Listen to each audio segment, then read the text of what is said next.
Good morning. Ito nga pala yung motor, isa sa mga motor na kanabtan ko ng turbocharge nung pandemic pa. Yan o, yung turbocharge natin yung ginabit. Pero gumagana pa yan hanggang ngayon. Okay pa yan. Ang problema lang nito, nawala yung kanyang susi.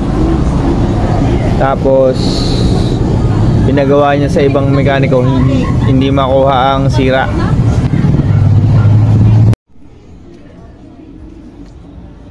Ayan, puro jumper ang kanilang ginawa dito.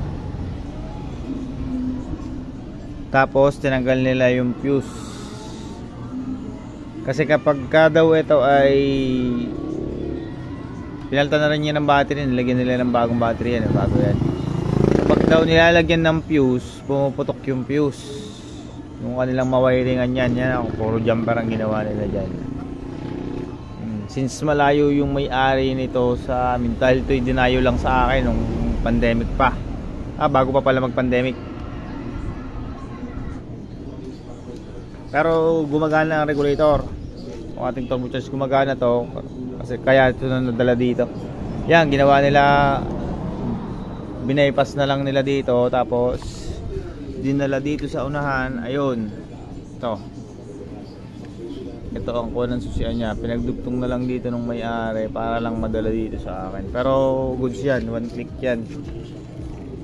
Hindi na lang makita yung grounded nito kasi nga pinawiring daw niya sa iba dahil malayo nga dito eh. Hindi daw magkaigi ang wiring nito. Palaging putok. Ayan o, ginawa nila sa pagkakabit ko ng turbocharge. Pero naikabit naman ng ayos ulit. Yan, ayos naman pagkakabit. Yan o, binunot nila mga sa akin. Pero good siya, gumagana yan. One click yan. Yan yung buhayin natin para malaman yung one click. Nakarekta na to.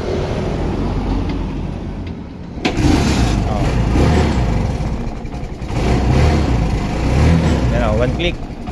Yun lang nagpapagana dyan, yung turbocharge natin. Kaso wala siyang accessories kahit isa. Ito ngayon natin gagawin.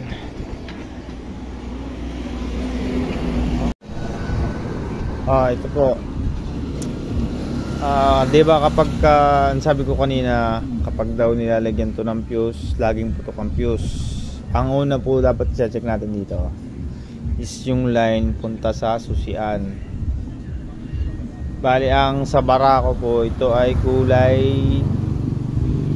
brown at saka kulay puti, pure white. Kinalas ko na to dito kasi pagka siya ay nagkakagrounded ng barako, malimit siya dito sa part na to. Itong hardness na to, nadikit yan dyan. Yun po ang una nating check-upin. Kapag po siya ay tetester ninyo buhat doon sa puno papunta dito, dun kasi kulay red yun eh. Tapos papunta sa white, papunta dito. Yun, meron doon kulay red. Papunta siya dito. Minsan kasi meron din barako na white, pure white nang ginagamit eh. Meron ding red. Ito, hinila ko yung kanyang kon dito ay putol siya. Hinila kung galing siya dito. Hinila ko.